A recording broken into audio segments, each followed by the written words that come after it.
ஹல்லேலூயா. நான் உங்கள் ஒவ்வொருவரையும் இயேசு கிறிஸ்துவின் நாமத்தில் வாழ்த்துகிறேன்.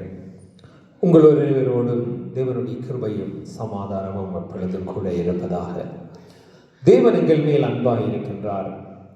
அதனாலே தான் அவர் கிறிஸ்துவின் சாயலாய் வெளிப்பட்டார். தன்னைத்தானே சிலுவையிலே ஒப்புக் கொடுத்தார். எங்கள் பாவங்களை மன்னித்தார்.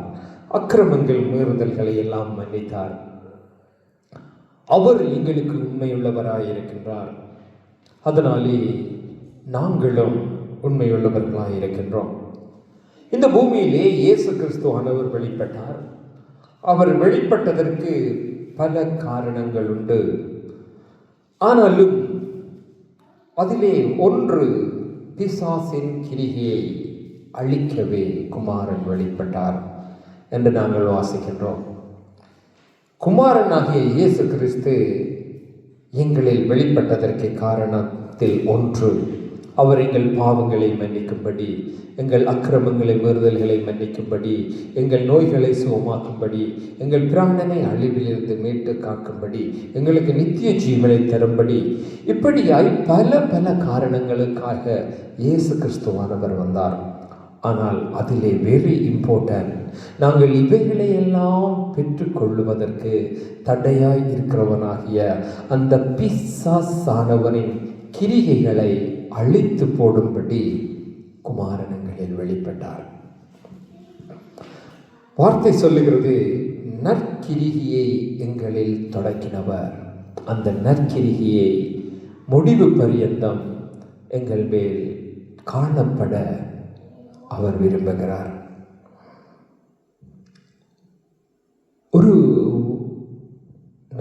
சாதாரண மனுஷன் ஒரு இடத்திலே போவானால் அதனாலே ஒரு பலனை பெற்றுக்கொள்ளுவானால் மீண்டும் அதன் நிமித்தம் அந்த பலனை பெற்றுக்கொள்ள விரும்புவான். நான் ஒரு மரத்தை நட்டேனானால் அதிலே கனி கொடுக்க தொடங்கின பின்பு அது வாழ்நாள் முழுக்க அந்த கனியை, நல்ல கனியை கொடுக்க வேண்டும் என்று விரும்புவேன். அது சாதாரண மனுஷர்களாகிய இயல்பு. இது ஏன் தெரியுமா? இந்த சிந்தையெல்லாம், இந்த நினைவெல்லாம் எங்களுக்கு தேவனால் உண்டானது. தேவனும் அப்படித்தான். அவர் நல்லவராகவே இருக்கிறார், நல்ல கனிகளை கொடுக்கின்றவராய் இருக்கிறார். அதனாலே தான் கிறிஸ்து நல்ல கனியாய் வெளிப்பட்டார், நல்ல கனியை கொடுக்கிறவராய் வெளிப்பட்டார். நானே மையான திராட்சை செடி என்று யோவான் 15 சொன்னார். நீங்கள் கனி கொடுங்கள் என்று சொன்னார், நல்ல கனிகளை கொடுங்கள் என்று சொன்னார். நற்கனி கொடாத மரமெல்லாம் விட்டுண்டு அக்கினியிலே போடப்படும் என்று சொல்லி அவர் மத்தேயுவிலே சொல்லி வைத்திருக்கிறார். 13-14 அதிகாரங்களை நாங்கள் வாசிக்கும் போது இப்படியாய் தேவன் விரும்புகிற காரியம் எங்களிலே காணப்பட வேண்டும். அந்த நல்ல கனியை கொடாதபடிதான் பிசாசானவன் எங்களை வஞ்சித்து, தேவனுடைய பிள்ளைகளை வஞ்சித்து, அவன் தேவ சாயல் அற்று போனவனாய் வாழ காணப்பட்டான். பிசாசை எதிர்த்து நிற்பதும், பிசாசுக்கு விரோதமாய் செயற்படுவதும், அல்லது நல்ல கனிகளை கொடுப்பதும் தேவனுடைய சாயல். தேவனுக்கு கீழ்ப்படுகின்ற அந்த காரியங்களை உடையவன் தேவனுடைய பிள்ளை, தேவனுடைய சாயலானவன். அந்த தேவனான சாயலை அழித்து போடும்படிதான் பிசாசானவன் ஆதாமை வஞ்சித்தான். அந்த ஆதாமை வஞ்சித்ததினாலே பூமியிலே பாவம் பெருகினது என்று நாங்கள் பார்க்கின்றோம். அது ஒவ்வொரு மனுஷனையும் ஆட்கொண்டது என்று பார்க்கின்றோம்.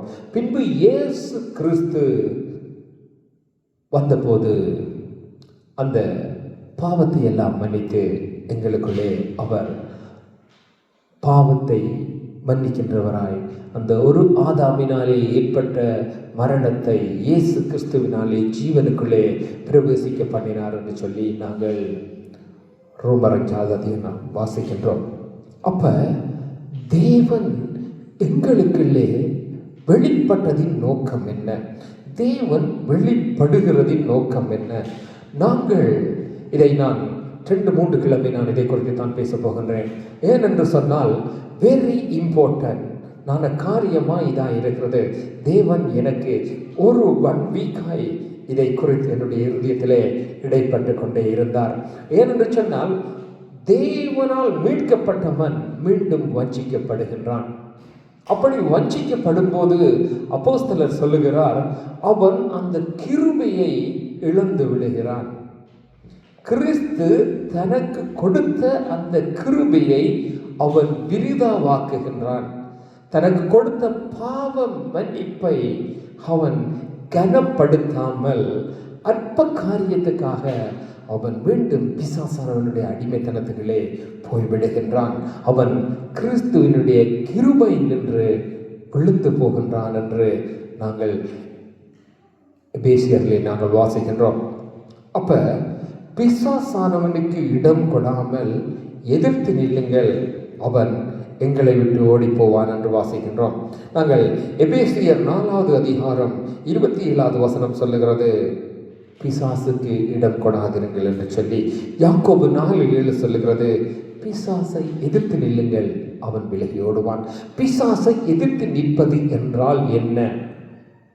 அவனோடு யுத்தத்துக்கு போவதா, அல்லது அவனை கூப்பிட்டு சண்டைக்கு பிடிக்கிறதா?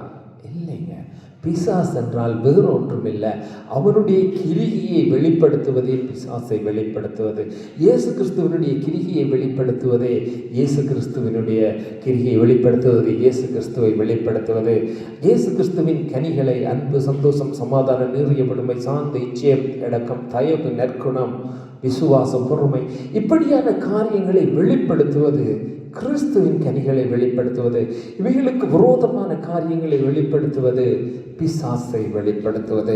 நாங்கள் கொலை செய்வது பிசாசை வெளிப்படுத்துவது, அன்பு செலுத்துவது தேவனை வெளிப்படுத்துவது, சகோதரனை வீணனை என்பது அது பிசாசை வெளிப்படுத்துவது. ஏன் நான் இவைகளை சொல்லுகிறேன் என்று சொன்னால், நாங்கள் எங்களுக்குள்ளாக வெளிப்படுகின்ற கிரிகைகள், கனிகள் எவ்வளமாய் காணப்பட வேண்டும் என்பதை நீங்கள் அறிந்து கொள்ள வேண்டும் என்று சொல்லி. மரணம் தேவனால் உண்டானதல்ல, மரணம் பிசாசினால் உண்டானது. பாவத்தினால் உண்டாகிற மரணம் வேறு. தேவன் ஒரு மனுஷனை படைத்தார், அவனை இந்த சரீரமானது ஒரு நாள் அழிந்து போகும், அதை நாங்கள் மரணம் என்று சொல்லுகிறோம். ஒரு மனுஷனாய் பிறக்கிறவன் மரிக்க வேண்டும், அது வேறு மரணம். பிசாசினால் கொண்டு வருகிற மரணமானது அது பாவத்தினால் உண்டாகின்ற மரணம். தேவனுடைய பிள்ளைகளாய் இருக்கிற நாங்கள் ஒவ்வொருத்தரும் அறிந்திருக்க வேண்டிய விஷயம், பாவத்தினால் மரணம் உண்டாகும். நான் மனிதனாய் பிறக்கின்றது பாவம் வேறு, பாவத்தினால் உண்டாகின்ற மரணம் வேறு. அந்த பாவம் செய்கிறவன் என்ன செய்கிறான் என்று சொன்னால், தன் ஆத்துமாவை அழித்து போடுகிறான். இயேசு கிறிஸ்துவினால் உண்டானது அது ஜீவனுக்கு ஏதுவானதாக இருக்கின்றது. எப்படி என்று சொன்னால், நாங்கள் மரித்த பின்பும் இந்த ஆத்துமா, ஆவி ஆத்துமா தேவனோடு கூட சஞ்சரிக்கும்படி, நித்திய ஜீவனில் வாழும்படி, 1000 வருஷ அரசாட்சிக்குள்ளே போகும்படி ஆன காரியங்களுக்குள்ளே காணப்படுகின்றது. அவர் எங்களை தேற்றுகிறவராய் காணப்படுகின்றார். நாங்கள் வெளிப்படுத்தலை வாசிக்கின்றோம். அப்ப நாங்கள் அறிந்திருக்க வேண்டியவைகளை சரியாய் அறிந்தோமானால் நாங்கள் அதன்படி நடத்தப்படுவோம். நாங்கள் அதை சரியாய் அறியவில்லை என்றால் அதன்படி நாங்கள் அறிய மாட்டோம். உதாரணத்துக்கு நான் ஒரு விஷயத்தை மட்டும் சொல்லிப்பட்டு போகின்றேன். எங்களுக்கு கொடுக்கப்பட்டிருக்கின்ற சாதாரண சாப்பாட்டிலே உருளைக்கிழங்கு அது நல்லதானது. அதை நாங்கள் தண்ணீரிலே அவித்து வேக வைத்து சாப்பிடுவோமானால் அது எங்கள் உடம்புக்கு கெடுதி இல்லை, கொலஸ்ட்ராலை கொண்டராது. அதையே நாங்கள் எண்ணெயிலே தினமும் பொரித்து சாப்பிடுவோமானால் அதனாலே எங்களுக்கு தீங்குண்டு. அப்ப எதை எப்படி நாங்கள் செயல்படுத்த, பயன்படுத்த அறிந்திருக்க வேண்டும் என்கின்ற விஷயங்களை நாங்கள் தேவனுடைய துணையோடு, ஆவியானவருடைய துணையோடு நாங்கள் அறிந்து கொள்வோமானால் நாங்கள் அவைகளை கண்டுகொள்ள முடியும். நான் உங்களுக்கு சொல்லுகிற காரியம் என்னவெனில், தேவனுக்கு விரோதமாய் பாவம் செய்யாதிருங்கள். ஏனென்று சொன்னால், நாங்கள் புதிய ஏற்பாட்டிலே மாத்திரமல்ல, பழைய ஏற்பாட்டிலும் இவைகளை நாங்கள் காண முடியும். எசேக்கியேல் சொல்லுகிறார், பாவம் செய்கின்ற ஆத்துமா சாகும். எசேக்கியேல் 18:20 அதிகாரம், 18வது அதிகாரம் 20வது வசனம். எசேக்கியேல் 18வது அதிகாரம் 20வது வசனம். பாவம் செய்கின்ற ஆத்துமா சாகும். குமாரன் தகப்பனுடைய அக்கிரமத்தை சுமப்பதும் இல்லை. தகப்பன் குமாரனுடைய அக்கிரமத்தை சுமப்பதும் இல்லை. நீதிமானுடைய நீதி அவன் மேல் தான் இருக்கும், துன்மார்க்கனுடைய துன்மார்க்கம் அவன் மேல் தான் இருக்கும். எவ்வளவு தெளிவாய் சொல்லுகிறார் பாருங்க. ஒருவன் பாவம் செய்தால் அவன் சாவான். தகப்பனுடைய பாவம் பிள்ளை மேல் வராது, பிள்ளை சுமக்க முடியாது. பிள்ளையினுடைய பாவம் தகப்பன் மேல் வராது, தகப்பன் சுமக்க முடியாது. அவனவன் செய்கின்ற பாவம் அவனவனை கொல்லும், அவனவன் செய்கின்ற நீதி அவனை காக்கும். துன்மார்க்கன் மேல் செய்கின்ற துன்மார்க்கம் அவன் மேல் இருக்கும், நீதிமானுடைய நீதி அவன் மேல் இருக்கும். எங்களுடைய நீதி இயேசு கிறிஸ்து, அவர் எங்களுக்காக மரித்தார். என்னுடைய சுய நீதினாலே நான் நீதிமானாக்கப்படுகிறதில்ல. நான் நீதிமானாக்கப்பட்ட பின்பு என் கிரிகை நீதிக்கு எதுவாய் காணப்பட வேண்டும். இயேசு கிறிஸ்து இதிலே அநேகம் பேர் எல்லாரையும் குழப்பி பாவத்துக்கு எவ்வளவு வைக்கிறார்கள். உன்னுடைய சுய கிரிகையினாலே ஒருவன் நீதிமானாகிறதில்லை, சுய கிரிகையினாலே ஒருவன் நீதிமானாகிறதில்லை என்று சொல்லி, எஸ், அவர்கள் எதை குறித்து சொல்லுகிறார் என்றால், கிறிஸ்து இல்லாத உன்னுடைய சுய கிரிகையினாலே நீ நீதிமானாகிவிட முடியாது.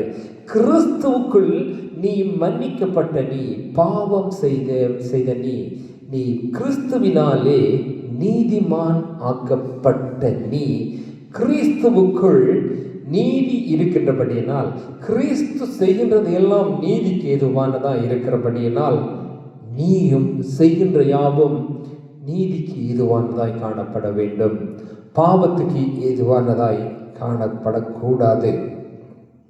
ஏனென்றால் நாங்கள் பார்க்கிறோம், பிலிப்பியர் 1:5 பார்க்கிறோம், எங்களில் நற்கிரியை தொடங்கினவர் முடிவு பரியந்தம் அதை நடத்த போதுமானவராக இருக்கின்றார்.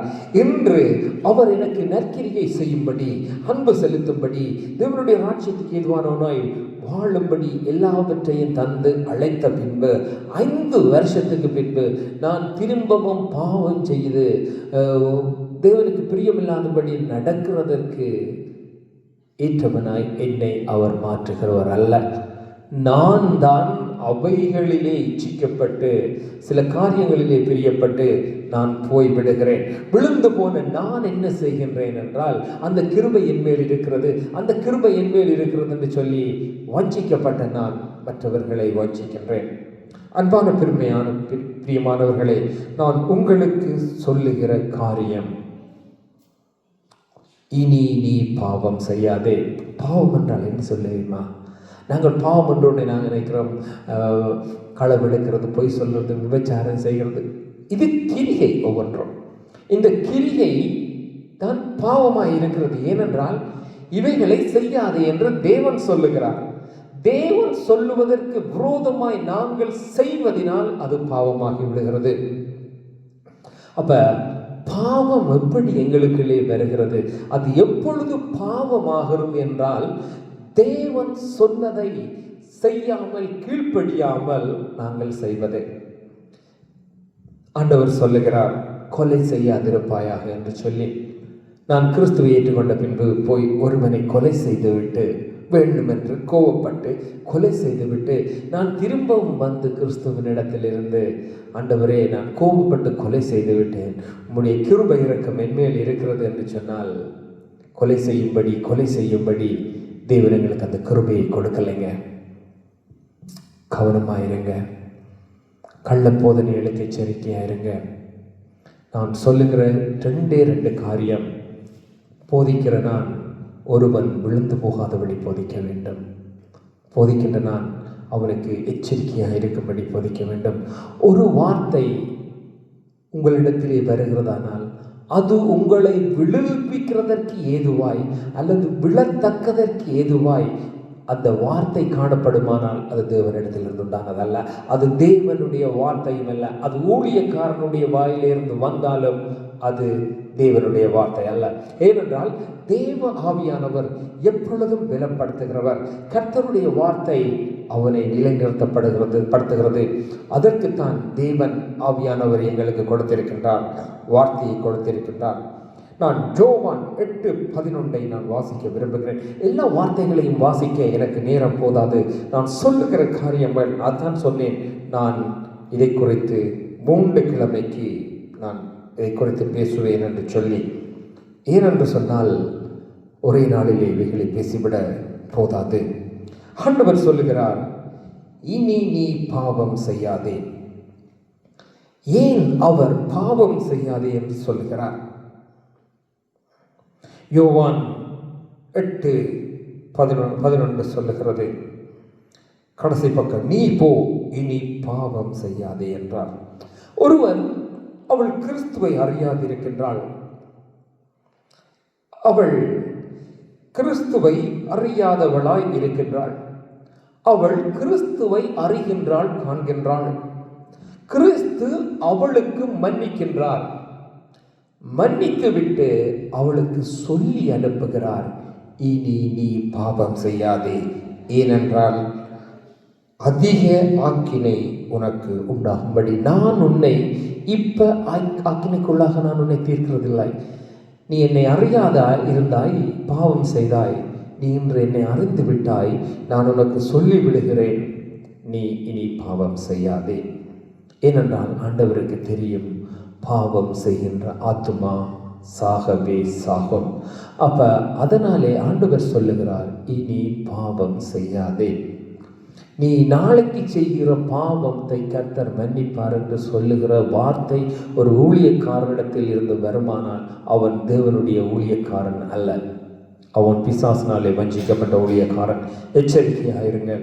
ஏனென்று சொன்னால், நீங்கள் எசேக்கியேலை வாசியுங்கள், எரேமியாவை வாசியுங்கள். எசேக்கியேல் தனியே 2 சத்தம் போட்டார், எரேமியா தனியே 2 சத்தம் போட்டார். இவர்கள் உங்களை வஞ்சிக்கிறார்கள், இவர்கள் உங்களை வஞ்சிக்கிறார்கள், நீங்கள் அழிந்து போவீர்கள், அழியாதபடிக்கு எச்சரிக்கையாருங்கள் என்ற அவர்களுக்கு மனம் திரும்ப மனதில்லாததினால் அந்த வஞ்சிக்கிற ஊழியக்காரர்களுடைய சத்தத்துக்கு அவர்கள் செவி கொடுத்தவர்களாய் காணப்பட்டார்கள். இன்றும் நீங்கள் வஞ்சிக்கப்படுகிற ஊழியக்காரருக்கு செவி கொடுப்பீர்களானால் உங்களை தப்புவித்துக் கொள்ள வல்லவர் ஒருவரும் இல்லை. ஏன் இவைகளை சொல்ல வேண்டிய அவசியம்? ஆண்டவராகிய இயேசு கிறிஸ்து அவளை மன்னித்து விட்டு அனுப்பிவிட்டிருக்கலாம். ஆனால் அவளை அவர் பாவம் செய்யாதே என்று சொல்லி அனுப்புகின்றார். நாங்கள் யோவான் 16வது அதிகாரம் 8வது வசனத்தை நான் வாசிக்க விரும்புகின்றேன். யோவான் 16:8 ஆண்டவர் சொல்லுகிறார், பரிசுத்த ஆவியானவரை பற்றி சொல்லுகிறார். அவர் வந்து பாவத்தை குறித்தும் நீதியை குறித்தும் நியாய தீர்ப்பை குறித்தும் உலகத்தை குறித்தும் கண்டித்து உணர்த்துவார். பாவத்தை குறித்து கண்டித்து உணர்த்த வேண்டியதின் அவசியம் என்னங்க? நீதியை குறித்து கண்டித்து உணர்த்த வேண்டியதின் அவசியம் என்ன? நாங்கள் அதை தெளிவாய் இருந்து நாங்கள் சும்மா வாசித்து விட்டு போய்விடுகிறோம். ஓகே, காலையில் எழுப்பினோன்னு பைபிள் கொஞ்ச நேரம் வாசிக்க வேண்டும், அல்லது ஒவ்வொரு நாளும் பைபிள் வாசிக்க வேண்டும், அல்லது இரவு நான் சொல்லுகிறேன், நீங்கள் கொஞ்ச நேரம் பைபிள் வாசித்தாலும், ஒரு அதிகாரம் வாசித்தாலும், அதிலே இருக்கின்ற அந்த அதிகாரத்தை விளங்கி வாசிங்க. இந்த பைபிளை 10 தடவை வாசித்து முடித்தும் அந்த வார்த்தைகளின் அந்த அர்த்தம் விளங்காமல் வாசித்தால் இது 10 தடவை வாசித்து முடித்ததான் இருக்கும். இதில் இருக்கிறது ஒன்றும் உங்களுக்கு தெரியாது. அவர் சொல்லுகிறார், நான் உங்களிடத்தில் 7வது அதிகாரம், நான் போவேனாகில் அவரை உங்களிடத்திற்கு அனுப்புவேன். இயேசு சொல்லுகிறார், நான் போகிறேன், அவரை உங்களுக்கு அனுப்புவேன். பரிசுத்த ஆவியானவரை. அவர் வந்து என்ன செய்வார் என்றால், பாவத்தை குறித்தும் நீதியை குறித்தும் கண்டித்து உணர்த்துவார். அப்ப பாவத்தை குறித்து கண்டித்து உணர்த்த வேண்டியதின் அவசியம் என்ன? இது பாவம், தப்பு என்று கண்டித்து உணர்த்த வேண்டியதின் அவசியம் என்னென்று சொன்னால், பாவம் செய்கின்ற ஆத்மா சாகவே சாகும். மற்றும் இன்னொரு விஷயம் தெரியுமா? நான் அநேகம் பேரை சந்திக்கின்றபடியினால் நான் ஒரு முஸ்லிம் நண்பனோடு கதைத்த போது, கிறிஸ்துவை பற்றி சொன்னபோது, அவர் கேட்டார், நீங்கள் சொல்லுகிறீர்கள் கிறிஸ்து பலன், கிறிஸ்துவே பலன், கிறிஸ்துவே ஜீவன். எஸ், அவர் எங்கள் ஸ்ட்ரென்த், அவருக்குள் பாவம் இல்லை, அப்போ என்னெல்லாம் சொல்லி போட்டு சொல்லுகிறார், நீங்கள் நம்புகிற அந்த கிறிஸ்து உங்களுக்கு பலன் தருகிறார் தானே? எஸ். அந்த அவருடைய பலத்திலே நீங்கள் வாழுகிறீர்கள் என்று சொல்லுகிறீங்க தானே? எஸ். அப்போ அந்த பலத்திலே இருக்கிறவன் பாவத்தை செய்யும்போது அந்த பலத்தை விட பாவத்தின் வல்லமை அதிகமா என்று கேட்கின்றான். அப்ப கடவுளினுடைய வல்லமையை விட பாவத்தின் வல்லமை அதிகமான்னு கேட்கின்றான். அப்ப கிறிஸ்துவை நான் எப்படி கடவுளாய் ஏற்றுக்கொள்ள முடியும் என்று சொல்லி பாருங்க. ஒரு கிறிஸ்துவை நம்பாதவன் இன்னொரு காரியத்தில் இருக்கின்றவன் எங்களை பார்க்கின்றான். அவருக்கு நாங்கள் சாட்சியா இருக்க வேண்டும். அதனாலே தான் பிலிப்பியரிலே சொல்லப்படுகிறது, நாங்கள் அவருக்கு எங்களை அனுப்பினவர், எங்களை தெரிந்து கொண்டவர், நற்கிரியை எங்களில் தொடங்கினவர். அவர் அப்போஸ்தலனாகிய பவுலுக்கு தெரியும், என்னில் நற்கிரியை தொடங்கினவர் என்னை நடத்தி கொண்டிருக்கின்றார், நான் நற்கிரியை செய்து கொண்டிருக்கின்றேன், என் மரண பரியந்தம் நான் கிறிஸ்துவுக்குள் நற்கிரியை செய்தேன், அவர் எனக்கு தந்தார் என்று சொல்லி அவர் பிலிப்பியருக்கு எழுதும் போது எழுதுகிறார். எப்படி என்று சொன்னால், உங்களில் நற்கிரியை தொடங்கினவர் அதை இயேசு கிறிஸ்துவின் நாள் பரியந்தம் முடிய நடத்தி வருவார் என்று நம்பி, அந்த இயேசு கிறிஸ்துவின் நாள் என்கின்றது பிதாவினுடைய நாள், கிறிஸ்துவனுடைய நாள் என்றெல்லாம் இருக்கிறது. அது இயேசு கிறிஸ்துவனுடைய நாள் என்கின்றது இயேசு கிறிஸ்துவனுடைய மீண்டும் வருகையை குறித்த நாள். இயேசு கிறிஸ்து முன்பு பிறந்தார், அவர் போய்விட்டார், திரும்ப வரப்போகின்றார், திரும்ப அவர் ராஜாதி ராஜாவாய் எங்களை எடுத்துக்கொள்ளும்படி வரப்போகின்றார். அது வரைக்கும் நீங்கள் வாழுகின்ற நாளெல்லாம் நற்கிரிகையோடு வாழ அவர் உங்களை அழைத்திருக்கிறார் என்கின்றத நீங்க அந்த விசுவாசத்தோட நம்பி ஓடுங்க. ஏனென்றால் அவருக்கு தெரியும் அதை இவர்கள் இழந்துவிடக்கூடும் என்று சொல்லி, அப்ப இழந்து விடாதபடி காத்து கொள்ளுங்கள் என்று சொல்லி அவர் ஏன் இப்படி எழுதுகிறார் என்றால், அவருக்கு தெரியாது இயேசு கிறிஸ்து நாளைக்கு வருவாரா, நாளண்டைக்கு வருவாரா, அல்லது எத்தனை வருடங்களுக்கு பிறகு வருவார் என்பது அவருக்கு தெரியாது. அவர் சொல்ல, இதோ நான் போகிறேன், ஆனால் சீக்கிரமாய் வருவேன். அவர்கள் எதிர்பார்த்து கொண்டிருந்தார்கள், ஒவ்வொரு நிமிடமும் கிறிஸ்துவின் வருகையை எதிர்பார்த்து கொண்டிருந்தார்கள். அதனாலே அவர் எழுதுகிறார், உங்களிலே நற்கிரியை தொடங்கினவர் அவருடைய வருகை வரைக்கும் அந்த நற்கிரியை உங்களிலே நடத்த அவர் வல்லமை உள்ளவர் என்று சொல்லி நம்பி நீங்கள் அவருக்குள்ளே நடவுங்கள் என்று சொல்லி, அப்ப எங்களுடைய கிரிகை என்பது சிந்தையினாலே உண்டா இருக்கிறதுங்க. எங்களுடைய சிந்தை தான் ஒரு செயலுக்கு காரணம். களவு எடுக்கிறது ஏன் என்று சொன்னால், அதை இச்சித்துக் கொள்ளுவதனால் அவன் எடுக்கின்றான். நான் நேரடியாகவே சொல்லுகிறேன், ஒருவன் ஒருத்தியை விரும்பி அவளோடு போய் அவள் உடலுறவு கொள்கின்றான் என்றால், அவன் உடலுறவு கொள்ளக்கு முதல் அவளை பார்த்து அழகில் இச்சித்து விட்டான். அதே போலதான் ஒருவன் களவெடுக்க விரும்புகிறான் என்று சொன்னால், அந்த பணத்தை அவன் எடுக்கிறதற்கு காரணம் அதை அவன் இச்சித்து எடுக்கின்றான். அப்ப அதற்கு காரணம் சிந்தை. இந்த சிந்தையினாலே உண்டாகின்ற பாவம் தான் செயலுக்கு காரணம். அதனாலே தான் ஆண்டவராக கிறிஸ்துனார், நீ ஒரு ஸ்திரியை இச்சையோடு பார்ப்பாயானால் உன்னுடைய இருதயத்திலே நீ விபச்சாரம் செய்து விட்டாய் என்று சொல்லி, அது சரீர பிரகாரமானதாய் மாறுவதற்கு முன்பு நீ அதை அழித்து விடு என்று சொல்லி, அதனாலே தான் ரோமரிலே அப்போஸ்தலர்கள் எழுதும் போது எழுதுகிறார்கள், பாவம் மரணத்தை பிறப்பிக்கும். அதாவது அந்த பாவமானது மரணத்தை பிறப்பிக்காதபடி நீ பாதுகாத்துக்கொள். கோபம் கொண்டாலும் கொலை செய்யாதே, இச்சித்தாலும் எடுத்துக்கொள்ளாதே என்றெல்லாம் சொல்லப்படுகிறதற்கு காரணம் எங்களுடைய சிந்தைக்கும் செயலுக்கும் சம்பந்தம் உண்டு. அதனாலே தான் சிந்தை என்ன செய்கிறது தெரியுமா? பாவத்தையும் மரணத்தையும் உண்டாக்குகின்றது. அதனாலே நாங்கள் செய்கின்ற செயலும் பாவத்தையும் மரணத்தையும் உண்டாகின்றது.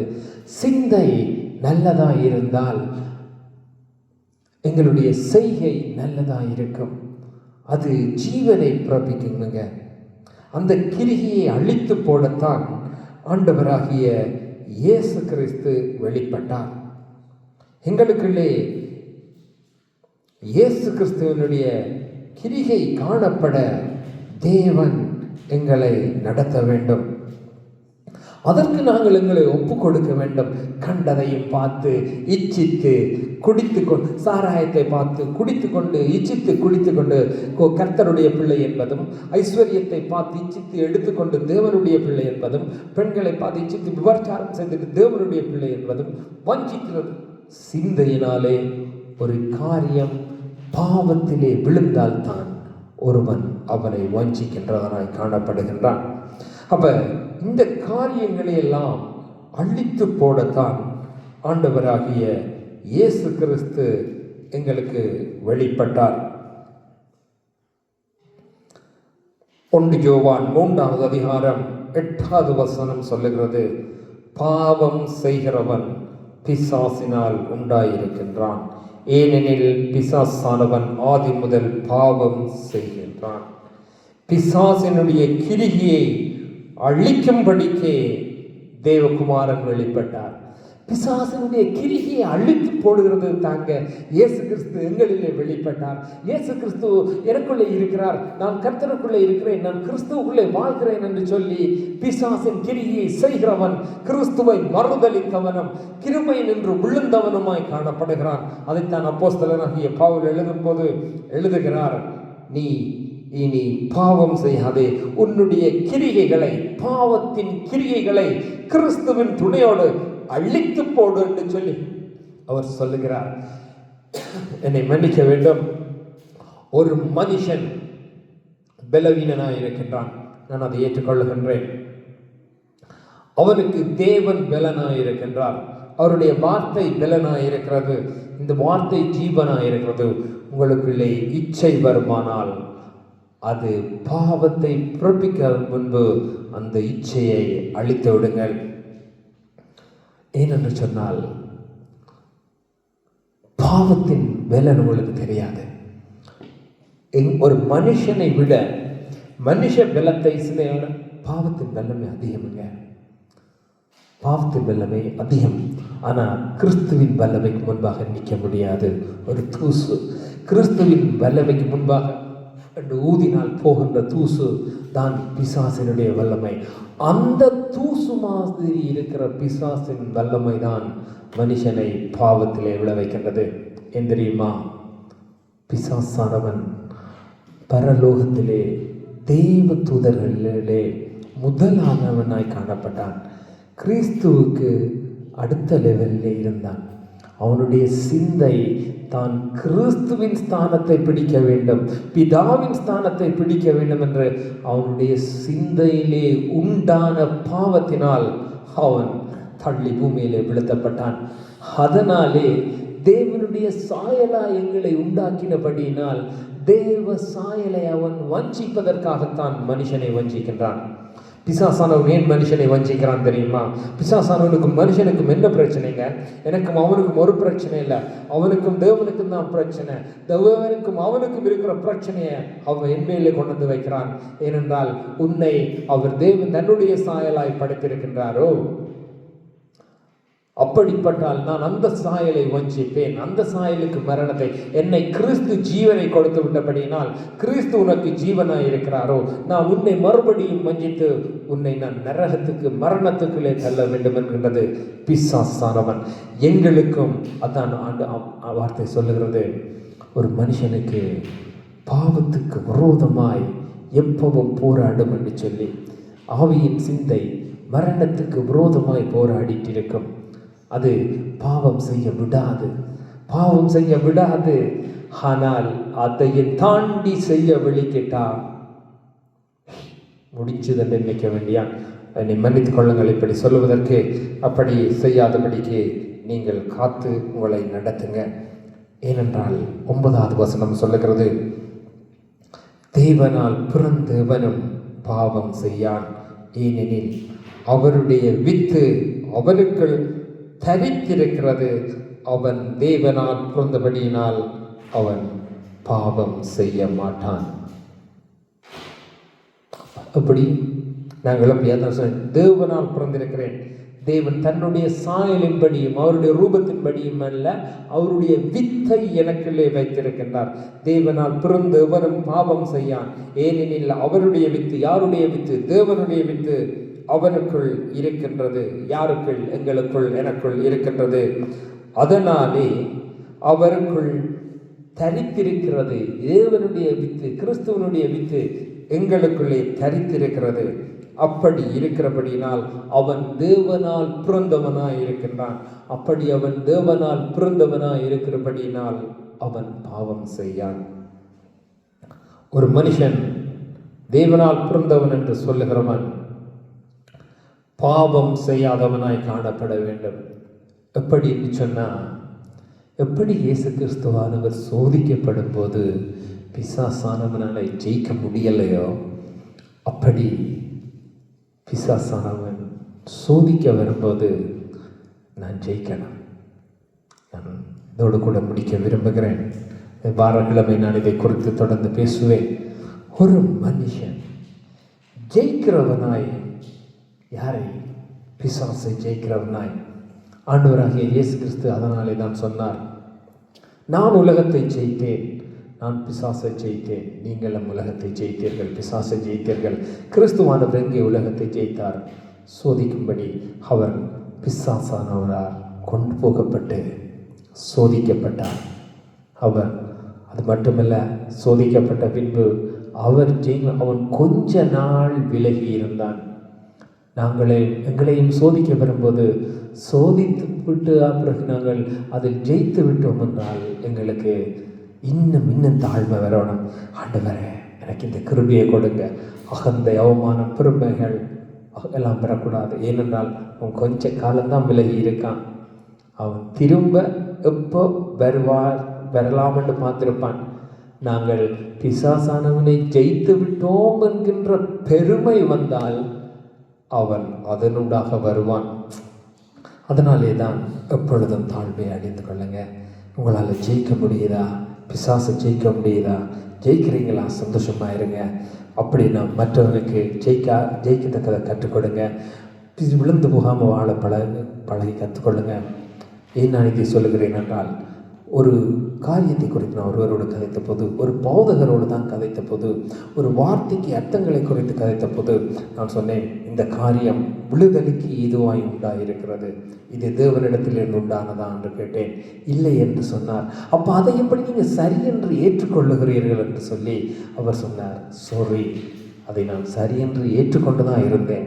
ஆனால் நீங்கள் இப்போ நீர் சொன்ன பிறகு அது எனக்கு தெரிகின்றது பிழை என்று. ஏனென்றால் ஒரு மனிதனை விழுதுகளுக்கு ஏதுவாய் நடத்துமானால், அல்லது ஒரு வார்த்தையை விளக்கம் கொடுக்கும் போது பைபிளில் இருந்து எடுத்து அந்த வார்த்தை அவனை விழுகிறதற்கு ஏதுவான விளக்கத்தை உண்டுபடுத்துமானால் அது தேவனிடத்திலிருந்து உண்டானதில்லை.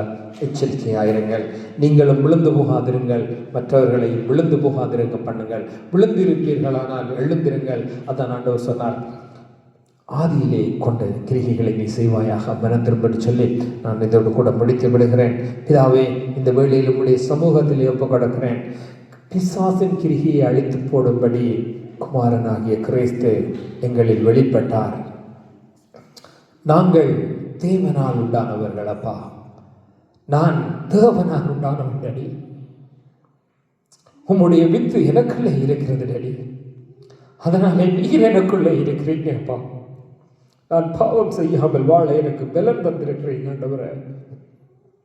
என் மரண பரியந்தமோ அல்லது உம்முடைய வருகை பரியந்தமோ நான் விழுந்து போகாதிருக்க, பிசாசின் கிரிகைகள் எனக்குள் எவ்வளவேனும் பலன் செய்யாதிருக்க, நீர் எனக்கு ஜீவனாக இருக்கும்படியாக என்னுடைய சமூகத்திலே ஒப்புக் கொடுக்கிறேன். பாவத்தை ஜெயிக்க பலன் தாங்க, மரணத்தை ஜெயிக்க பலன் தாங்க. அது எனக்கு கிறிஸ்துவினால் உண்டாயிருக்கிறது. என் சுய பலத்தினாலோ என் சுய நீதியினாலோ அல்ல. எனக்குள்ளே நற்கிரியை தொடங்கினவர் என் மரண பரியந்தம் அதை நடத்துவார் என்று நம்பி நாங்களோட எங்களுக்கு கிருபை தாங்க. தகப்பனே, என் கூடாரத்தை ஒப்புக் கொடுக்கிறேன், என் வீட்டை ஒப்புக் கொடுக்கிறேன். இதை பார்க்கிற கேட்கின்ற ஒவ்வொருவரையும் ஒப்புக் கொடுக்கிறேன். தேவரே, நடத்துங்க. உம்முடைய சமூகத்திலே ஒப்புக் கொடுக்கிறேன். இயேசுவின் வல்லமையுள்ள நாமத்தின் பிதாவே, ஆமென்.